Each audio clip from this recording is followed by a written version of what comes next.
Loma Prieta. On October 17, 1989 at 5:04 p.m., the epicenter was located near Loma Prieta Peak in the Santa Cruz Mountains. Multiple buildings collapsed, and most of Hollister was without power for 3 days. El Niño.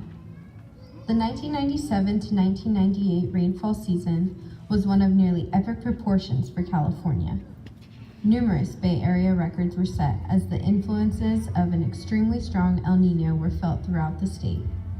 There were 119 days when measurable rainfall was recorded, replacing the previous record of 107 days from the late 1800s.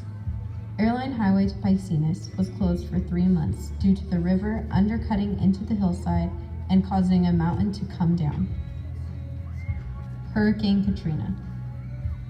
Hurricane Katrina was a tropical cyclone that struck the southeastern United States in late August of 2005. The hurricane and its aftermath claimed more than 1,800 lives, and it ranked as the costliest natural disaster in United States history. Tohoku earthquake and tsunami. On March 11, 2011, a magnitude 9.0 earthquake shook northeastern Japan, unleashing a savage tsunami. The effects of the great earthquake were felt around the world. Tsunami debris has continued to wash up on North American beaches years later. Tubbs Fire. The Tubbs Fire was the most destructive wildfire in California history, burning parts of Napa, Sonoma, and Lake counties in Northern California during October of 2017, and affecting the city of Santa Rosa the most. The area is nowhere near being built back up. Just last year, Hollister had one of the windiest storms in our history. Many trees and fences fell throughout the town.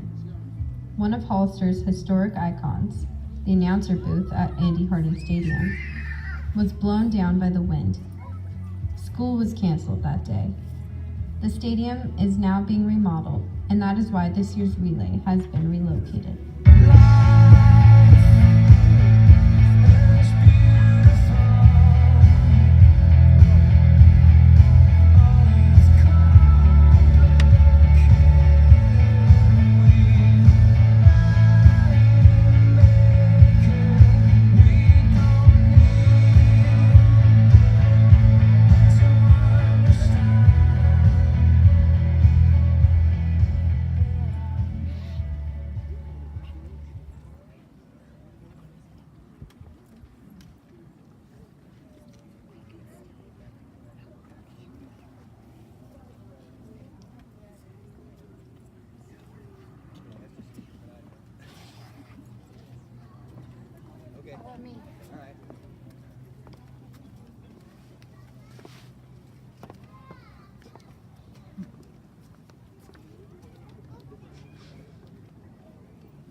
Hi everyone, welcome to Luminary Ceremony 2018.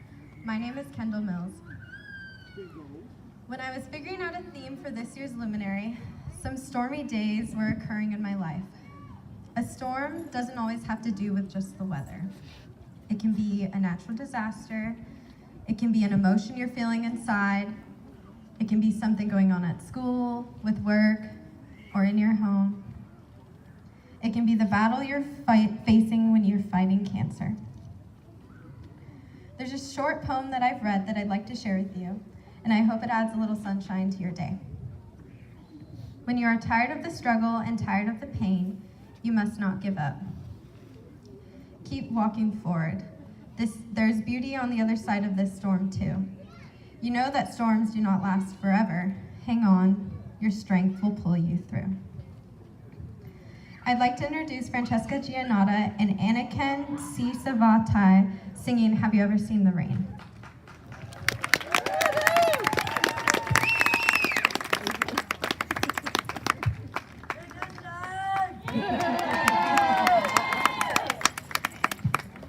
Okay, I hear the pizza!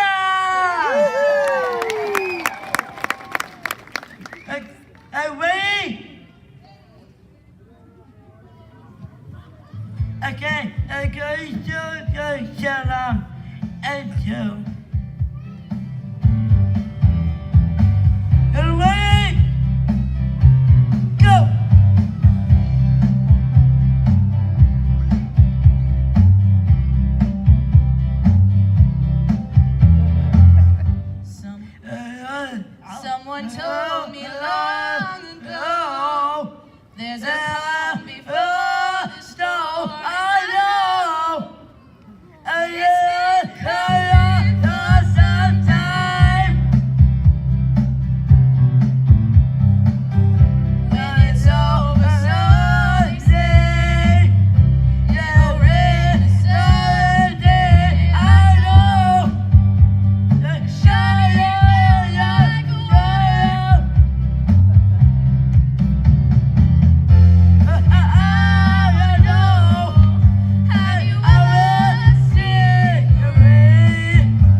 Thank you, Francesca and Anakin.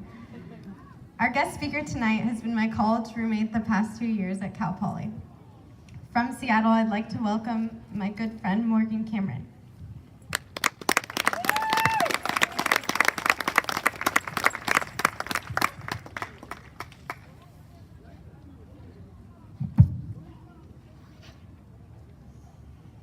Hi, my name is Morgan Cameron, and for the 99% of you that don't recognize me, that's totally okay, because I'm not from San Benito County, or even California for that matter.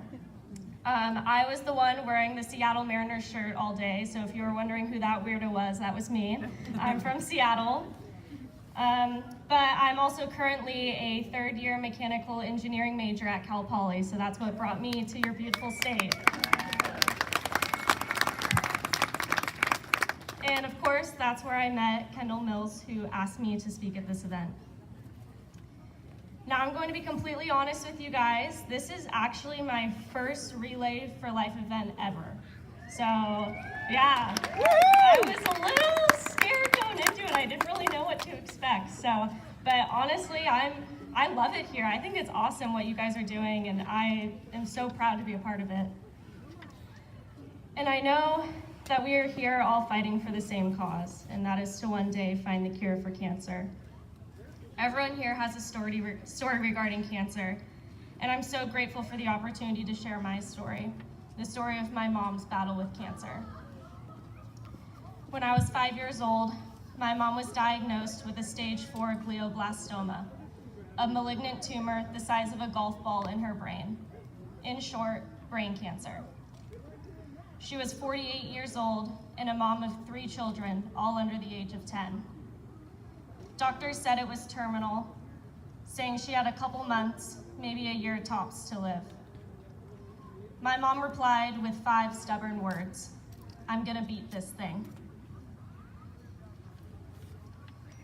For the next year, she had countless doctor's appointments, including brain surgery, radiation, and chemotherapy.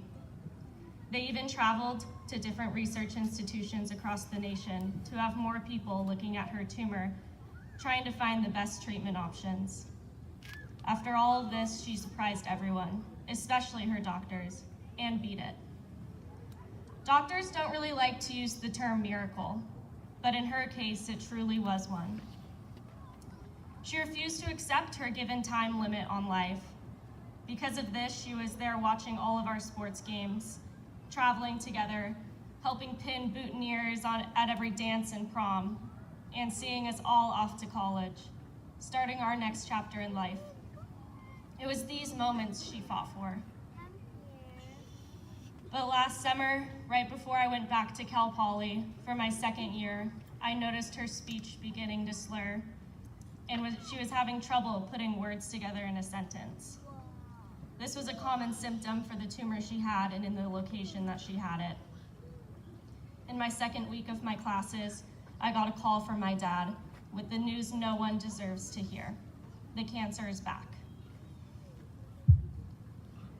I knew it was a possibility, but truthfully, I didn't think it would come back, especially after 13 years of being cancer-free. But I thought to myself that if she can beat this thing once, she can do it again. So they began treatments again: chemo, radiation, gamma knife, all that stuff. And at first it was working. Then in February, the drugs stopped and she began to deteriorate. She started losing her strength to the point where she couldn't even stand, let alone walk. Far in the back of my mind, I knew how bad it was, but I wasn't ready. How do you even begin to accept that your mother, your superhero mom, was running out of time? It's a hard pill I never became strong enough to swallow. And on May 20th, 2018, a day I could have never prepared for, my mom lost her battle with cancer. I could stand up here and continue on about how much cancer sucks, but I think that's obvious to all of us. I did not agree to do this speech just so I could be another story of someone cancer has taken. I agreed to do this speech because I want you to know this. If you have cancer, if you had cancer, if you are a caregiver of someone with cancer, if you know someone with cancer, anything even remotely regarding the idea and word of cancer, do not let it control your life. Remain hopeful. Some people say that being too hopeful is bad, but I think what's even worse is having no hope at all. Cancer is a scary thing. Trust me, I know. But as Suzanne Collins wrote, hope is the only thing stronger than fear. Allow support. Support can come from anywhere. It can be someone picking your kids up from a soccer practice or signing up to drive someone with cancer to their appointments. And it can even be something as big as someone giving you the encouragement to get up and talk in front of hundreds of strangers in Hollister, California, a few months after your mom has passed. Thank you, Kendall. Enjoy life. It is a precious thing that we have a tendency to take advantage of. So to give us a little reminder and push in the right direction, this is one of my mom's favorite quotes and something she lived by. Life is not measured by the number of breaths we take, but by the moments that take our breath away. You are not alone. And to show you, I'm gonna do a little activity with you guys. So when I say something that applies to you, I want you to start snapping, and I want you to keep snapping until I tell you to stop. So does that make sense? Just kind of continue to snap. So if you are currently battling cancer, please start snapping. If you are a survivor of cancer, please start snapping. If you are a caretaker, please start snapping. If an immediate family member is battling or a survivor of cancer, please start snapping. If a relative or friend is battling or a survivor of cancer, please start snapping. If you know someone battling cancer or a survivor of cancer, please start snapping.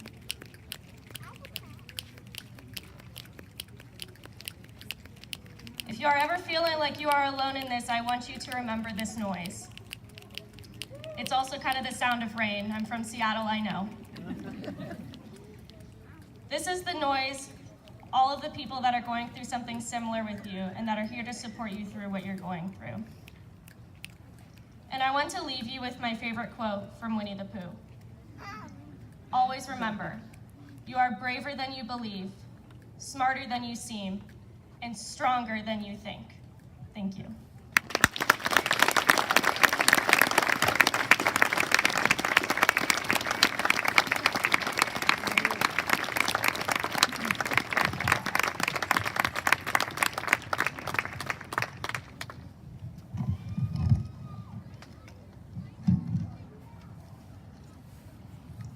An excerpt from the movie Collateral Beauty. What is your why? Why did you even get out of bed this morning? Why did you eat what you ate? Why did you wear what you wore? Why did you even come here today? We're here to connect. Life is about people. We're here to help improve people's lives. How do we do that? Love, time, death. These three abstractions connect every single human being on earth. At the end of the day, we long for love, we wish we had more time, and we fear death. Love, time, death. Collateral beauty is the profound connection to everything.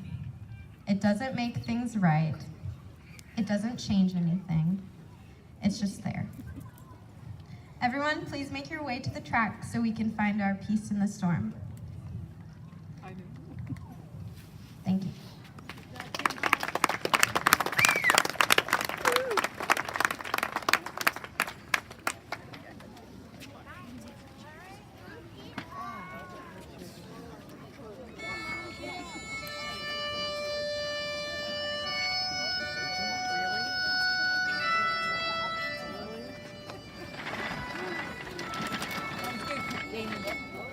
She did good.